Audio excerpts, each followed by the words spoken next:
All right, Kevin Clark, NFL writer, The Ringer, host of the Slow News Day videocast. By the way, it should be noted, drafting is hard, period. By the way, it's hard. General manager, Bill Belichick struggles to get offensive players. Like, it's really hard for everybody. But I do think the NBA is uniquely difficult. Global sport, 1 year of video for kids, and everybody's a little squirrely at 19, 20 years old. So the Sean Payton stories are coming out with Russell Wilson. And I did think it was something, Kevin, that not only did he fix the offensive line, but that Russell Wilson is losing weight. Because I sat on these chairs with Sean, and he kept saying, why isn't he running? I don't understand. That's his secret sauce. What do you make? What are reasonable expectations?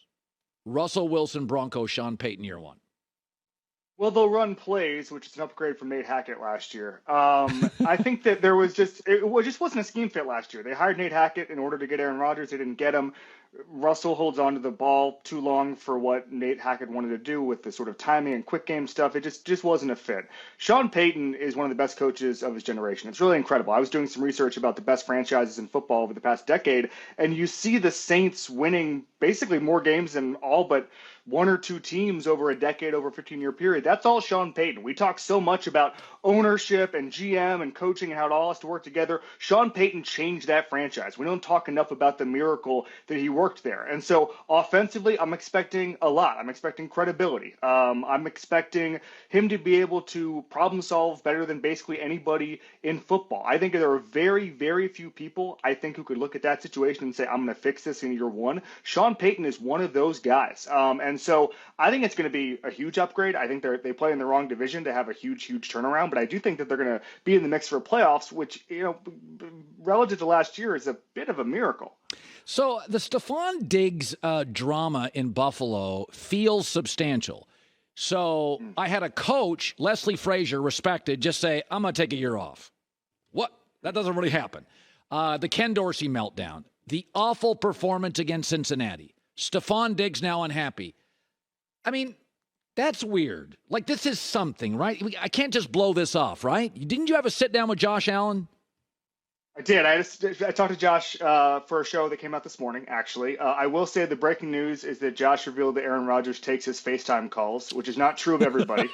So that's some late breaking news that Aaron takes Josh's calls. But I think that, first of all, Josh called Stefon Diggs the best receiver in the game. I don't think that was unintentional. I think that he's trying to show him love right now.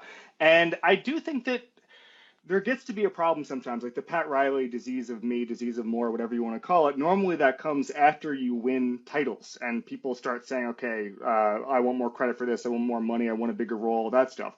The Bills skipped the title part. And that's what's worrying to me is that there's a lot of pressure on a lot of people this year because the miracle that was in Buffalo over the past 5 years, like, there's an expiration date on exceeding expectations. Sean McDermott is a really good coach. Josh Allen exceeded all expectations that were placed on him, even as a top 5 pick in the NFL draft. Nobody expected this sort of leap. But you're in this situation where you should be in the mix for a Super Bowl every single year, and everybody's wondering when you're going to make that leap. Going from good to great in the NFL is really, really, really hard. Yeah. And right now, the AFC quarterbacks are so stacked that I don't even know. It's like a golf major, right? Where there's 15 people who should reasonably win every single week. John Rahm or Colin Cowherd or Justin Thomas or whomever.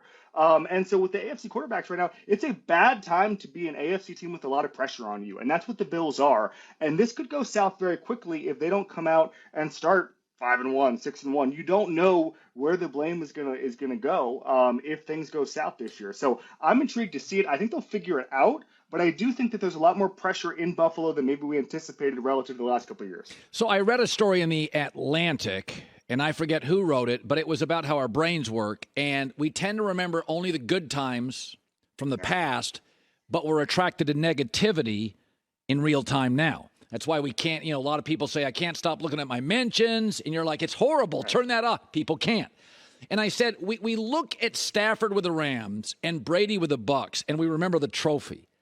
We don't remember that the Bucks got a huge break. They were 7-5. They couldn't get it together, bye week, and then they played like Atlanta, Detroit, interim coaches, and they got it right and got healthy. We forget that Stafford in the middle of the year, that thing was stars everywhere. It was a mess. And then they got Von Miller, and they got OBJ, and they got Wright. And you're like, oh. So Aaron didn't pick his teams. He was traded to the Jets, a team that outside of a great corner and a pass rush, I got a defensive coach. I got a wonky O-line. I'm crossing my fingers on the running back. Like, I think we're looking at Stafford and Brady, and we're forgetting they got breaks. With offensive coaches, it was turbulent. It was hard. Again, what do you expect from the Jets, Saleh, Rodgers, and that team with mostly young, inexperienced stars? Yeah, I mean, listen, there's a lot of comparisons you can make between the Bucs then and the Jets now.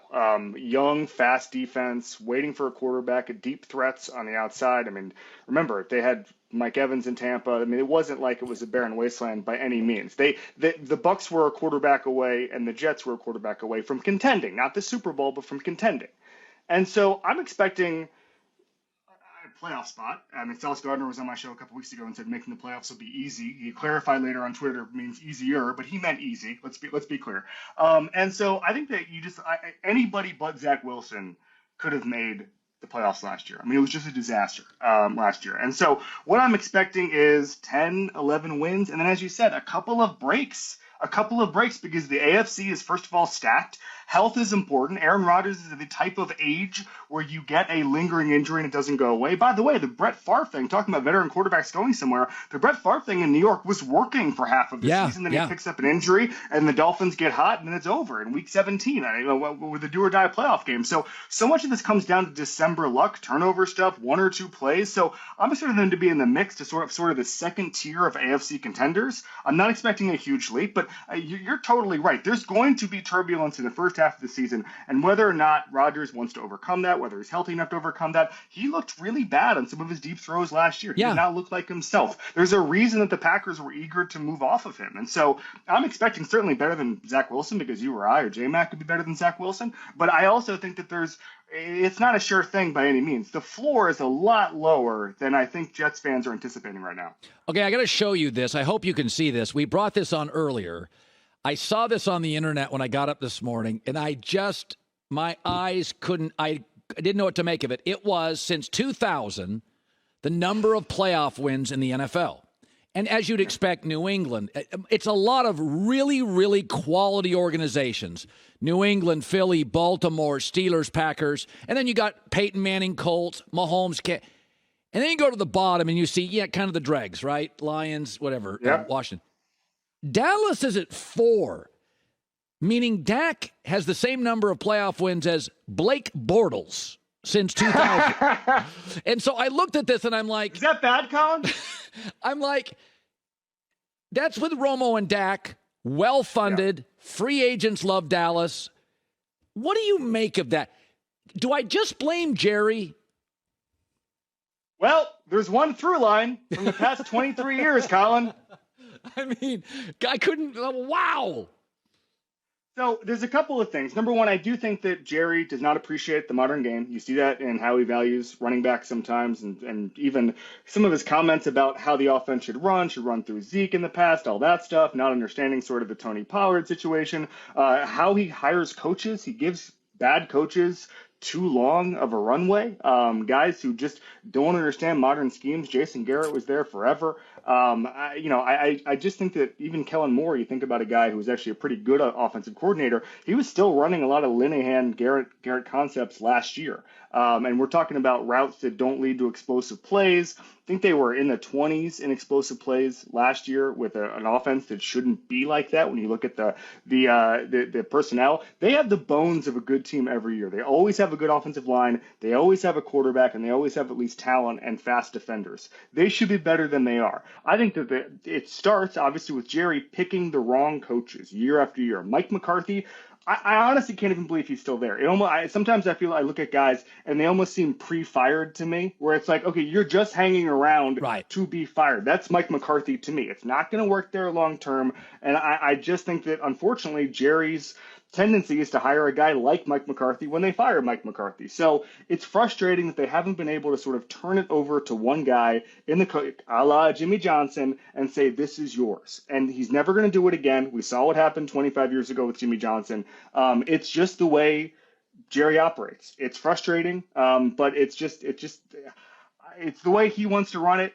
And, one thing somebody told me early on in my NFL career, NFL reporting career, I think about a lot, is the first step towards winning a Super Bowl is wanting to win a Super Bowl. And that sounds simplistic, but you think about, prioritizing winning, prioritizing, getting rid of mistakes as soon as you possibly can, all of these things. I don't know if winning comes first in Dallas. And I go to the training camp sometimes in California, and you'd see the head coach, and he's got to go over and talk to some CSI actor afterwards. And it's just like, what is this? This is not happening in New England. This is not happening in Kansas City, where it becomes so Hollywood and it becomes so corporate and all of that stuff. It just seems like a different environment at the Star during these practices, that maybe winning the Super Bowl is not the number one goal of the organization, even though they always have really good players and really good seasons. Yeah, I always feel about the Cowboys every year. They'll be pretty good. And those teams don't win the Super Bowl. Kevin Clark, the Ringer, he's got an interview with Josh Allen. Listen to it. You can smell football in the air. It's getting close. Great seeing you, man. Hi, everybody. Thanks for watching. Subscribe here to get the latest from the show.